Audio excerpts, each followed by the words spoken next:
Introducción. Por lo menos desde finales del siglo XIX, diversos gobiernos europeos y estadounidenses empezaron a considerar el cultivo, tráfico y consumo de ciertas plantas y algunos de sus componentes y derivados como tema de interés, preocupación y de intervención estatal. Problematizado y abordado por ellos de diferentes maneras a través del tiempo, el fenómeno conocerá dos formas dominantes de intervención, resultantes de esquemas de percepción que privilegian ya sea la salud o el aspecto jurídico-policiaco. La idea subyacente es que un cuerpo físico y un cuerpo social sanos son necesarios para el mantenimiento del orden y el logro del bien común. Desde un principio, ambas formas de intervención coexistieron y tuvieron un peso específico muy desequilibrado. En la actualidad el modelo jurídico-policiaco, desarrollado ampliamente e impuesto por los gobiernos estadounidenses, se ha convertido en el patrón universal a seguir, en algunos casos por convicciones convergentes y en otros por presiones evidentes o eufemizadas, transfiguradas en algunos discursos políticos en constancia del autoconvencimiento. En México, el discurso oficial acerca del tráfico de fármacos prohibidos establece desde finales del régimen anterior, 82 a 88, y como eco de las tesis reaganianas que este debe ser considerado como asunto de seguridad nacional y de salud, y su combate como razón de Estado. Generalmente, esta se ha invocado para combatir a todos aquellos designados como enemigos por quien ha sido instituido como la figura legítima para expresarla e imponerla, o para anular otros contenidos que ya no se consideran válidos o pertinentes. Si los contenidos son múltiples, en un estado determinado solo existe un número limitado de agentes sociales que pueden invocarla legítimamente y en algunos es únicamente uno. La razón de Estado es el arbitrio legitimado por excelencia. Basta la voluntad de quien la encarna y una declaración pública y en forma para establecer el contenido históricamente finito de la abstracción. Hay gobiernos que estarían tentados a invocar la razón de Estado para asignarle un contenido opuesto al del combate al tráfico de fármacos prohibidos, y otros que han actuado precisamente en ese sentido, en algún momento, sin necesidad de invocarla. Bolivia, 80 a 81. La razón de Estado es también válida en su ambigüedad, por la cantidad de funcionarios inmiscuidos. La lectura ambigua no la sugiere el propio discurso, construido precisamente para evitarla, sino el mundo de la experiencia sensible. En cuanto a la seguridad nacional, se ha empleado como fórmula conceptual detrás de la cual está la idea de un poder corruptor externo que mina las instituciones políticas y civiles, y olvida que desde el interior de algunas instituciones, especialmente las orientadas hacia la coacción, se ha organizado sin contaminación exterior el funcionamiento exitoso de lo que se combate. Sin una ruptura con el esquema y las categorías de percepción dominantes, la producción simbólica acerca del tráfico de drogas y los traficantes está condenada a elaborar problematizaciones limitadas a una matriz de sentido legítima, el discurso performativo que crea las cosas al nombrarlas de la razón de Estado. El lenguaje de autoridad que ésta genera no explica, determina, impone un cierto sentido con pretensiones universales. En ese dominio epistemológico no hay debate posible sino circularidad y disciplinamiento intelectual, orden en el terreno simbólico, complemento del orden buscado en el terreno social al neutralizar de manera esporádica, permanente o definitiva al arquetipo del criminal moderno, sea quien sea, pero con una cierta predilección, a juzgar por la frecuencia estadística, por aquellos cuyo perfil social, económico y cultural muestra que son menos criminales que los que realmente son, una más de las formas estructurales de la solidaridad invertida, potencialmente explotable políticamente con programas ad hoc de duración incierta. Las estimaciones acerca del dinero del tráfico de drogas y las estadísticas de encarcelados por delitos contra la salud y decomisos privilegian lo cuantitativo sobre lo cualitativo.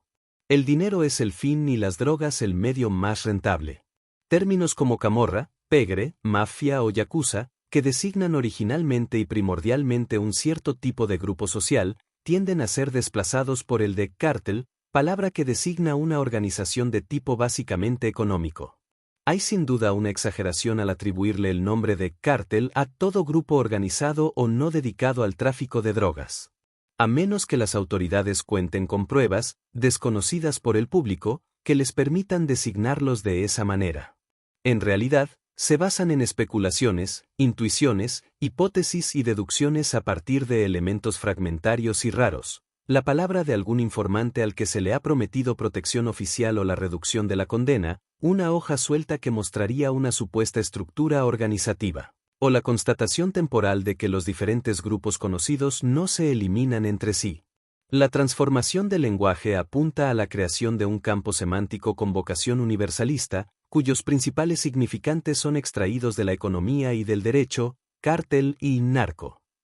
La distancia entre los traficantes reales y su mundo y la producción simbólica que habla de ellos es tan grande, que no parece haber otra forma, actual y factible, de referirse alterna sino de manera mitológica, cuyas antípodas estarían representadas por la codificación jurídica y los corridos de traficantes. Así, el código empleado en este trabajo para su retraducción tampoco escaparía completamente a la naturaleza del mito, en el sentido de Levi Strauss. Decía Buñuel que le bastaba ver el primer minuto de una película para saber cómo iba a terminar. De la producción simbólica dominante acerca del tráfico de fármacos prohibidos y los traficantes, el sociólogo, una vez realizada la necesaria ruptura epistemológica, puede decir algo equivalente. Nada más fácil y cómodo que abordar problemáticas como la mencionada con esquemas maniqueos, que se ignoran como tales, alimentados por el pensamiento substancialista y las categorías de percepción del sentido común. Sin duda, una especialidad rentable para escribas de empresarios morales y aspirantes al mandarinato en el campo académico. Buñuel mencionaba también que cuando el material con el que contaba para realizar una película era insuficiente introducía sueños, igual o más importantes, y en todo caso indispensables, para el resultado final de la obra, como recordarán los cinéfilos.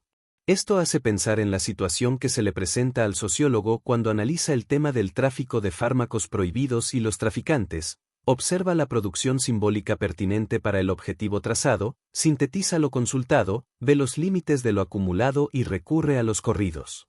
El sociólogo no puede abordar el tema de manera heterodoxa sin despertar sospechas de todos los bandos y bandas en pugna, de ahí la dificultad para explorar la vida de los verdaderos traficantes. En el mejor de los casos corre el riesgo de que se le considere soplón en potencia o cómplice.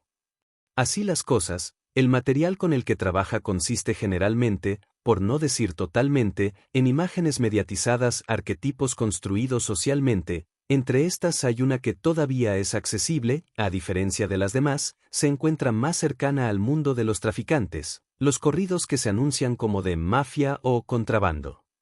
No es seguramente la mejor forma de acercarse a su cosmovisión y a sus fundamentos éticos, pero es una de las posibles, está allí y no es menos digna de interés que otras.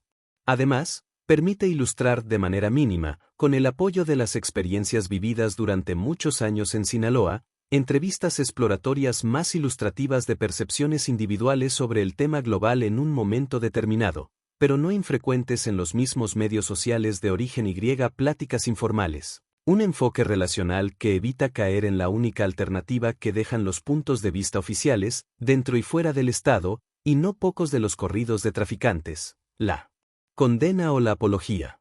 Para quienes están acostumbrados a pensar en temas como el tráfico de fármacos prohibidos y los traficantes con los esquemas y categorías de percepción dominantes, en el discurso oficial y sus variantes en la prensa, radio, televisión, círculos académicos y reportajes novelados, les resultará quizás sorprendente y a algunos hasta inútil y sin sentido su cuestionamiento.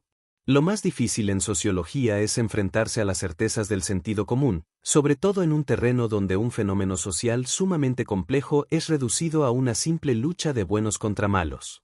Las anotaciones y construcciones teóricas que orientan la investigación y que se desprenden de ella no están allí para cubrir un requisito de formalidad académica, o por el placer de hacer más pesada o distinguida la lectura, como podrían pensar aquellos lectores no acostumbrados a las reglas del juego del campo académico. Son herramientas propias de la disciplina y del campo científico.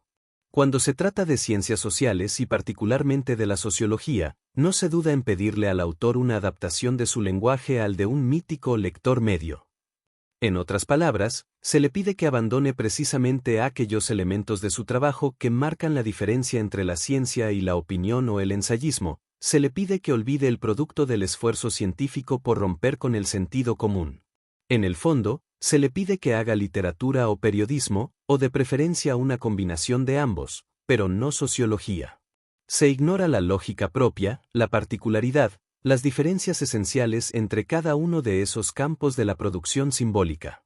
La curiosidad, el interés y una disposición favorable para jugar con las reglas propuestas son indispensables para leer este trabajo, que espero motive a pensar de otra manera y a diversificar los análisis de un tema poco estudiado en México.